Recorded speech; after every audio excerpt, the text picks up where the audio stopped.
മധുര ഗുരുവായൂർ എക്സ്പ്രസിൽ യുവാവിന് പാമ്പ് കടിയേറ്റതായി സംശയം. കോട്ടയം ഏറ്റുമാനൂരിലാണ് സംഭവം. മധുര സ്വദേശിയായ യുവാവിനെ കോട്ടയം മെഡിക്കൽ കോളേജ് ആശുപത്രിയിൽ പ്രവേശിപ്പിച്ചു.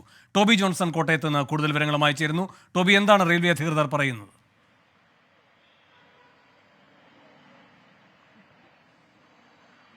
വേണു, റെയിൽവേ അധികൃതർ പറയുന്നത് ഇത് പാമ്പാണോ എന്നൊരു സംശയമുണ്ട്, എലിയാകാനുള്ള സാധ്യതയുണ്ടെന്നാണ്.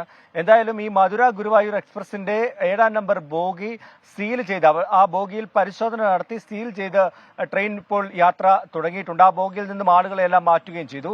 ഇന്ന് 9:30യോടുകൂടി ഈ ട്രെയിൻ ഏറ്റുമാനൂർ എത്തിയപ്പോഴാണ് ഈ സംഭവം ഉണ്ടാകുന്നത്. ഈ സീറ്റിന്റെ അടിയിൽ വെച്ച് എന്തോ കാലിൽ കടിച്ചു എന്നാണ് ഈ മധുര സ്വദേശിയായിട്ടുള്ള കാർത്തി എന്ന് പറയുന്ന യുവാവ് പറയുന്നത്.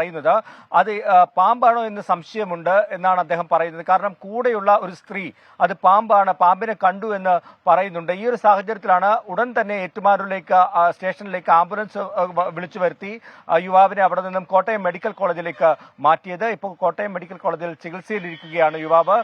അതിനുശേഷം കോട്ടയത്തേക്ക് എത്തിയപ്പോഴാണ് ഈ ട്രെയിൻ റെയിൽവേ അധികൃതർ പരിശോധന നടത്തിയത്. ആ ബോഗിയിൽ നിന്നും ആളുകളെ മുഴുവൻ മാറ്റി ട്രെയിനിൽ പരിശോധിച്ചുവെങ്കിലും പാമ്പിന്റെ സാന്നിധ്യം കണ്ടെത്താനായില്ല.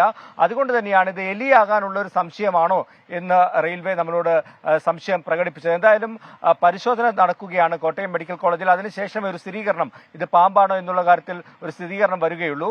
ഇപ്പോൾ ചികിത്സയിലാണ് ഈ യുവാവ് ഉള്ളത്. എറണാകുളത്ത് പിറവത്ത് ജോലി ചെയ്യുന്ന ഒരു യുവാവാണ്. തമിഴ്നാട്ടിൽ നിന്നും വന്ന് ജോലി ചെയ്യുന്ന യുവാവാണ്. അദ്ദേഹവും അദ്ദേഹത്തിന്റെ ഭാര്യയും കൂടിയാണ് ഇന്ന് മധുരയ്ക്ക് പോകാൻ വേണ്ടി ഈ ട്രെയിനിൽ കയറിയത്. ജനറൽ കമ്പാർട്ട്മെന്റ് ആയിരുന്നു. അവിടെ വെച്ചാണ് ഇങ്ങനൊരു സംഭവം ഉണ്ടായത്. എന്തായാലും ചികിത്സ തുടരുകയാണ്. അല്പസമയത്തിനുള്ളിൽ തന്നെ ഇത് പാമ്പാണോ അതോ എലിയാണോ എന്നുള്ള കാര്യത്തിൽ നമുക്കൊരു വ്യക്തത വരികയുള്ളൂ. വേണു. ശരി, ടോബി ജോൺസൺ ആണ് കോട്ടയത്ത് നിന്ന് വിവരങ്ങൾ നൽകിയത്.